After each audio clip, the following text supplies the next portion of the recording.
כיצד נתאים נכס לקונה ונייצר לו מיני סייט בהתאמה אישית.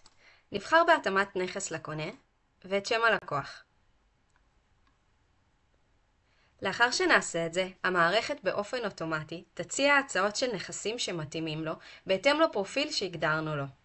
אם אנחנו רוצים לראות רגע את הפרופיל, נוכל ללחוץ על עריכת לקוח ולראות. נוכל בכל רגע נתון לשנות את ההגדרות האלה עבורו. נראה כאן למטה שהתוצאות שמוצגות לנו הן באמת לפי ההגדרה של אותו הלקוח.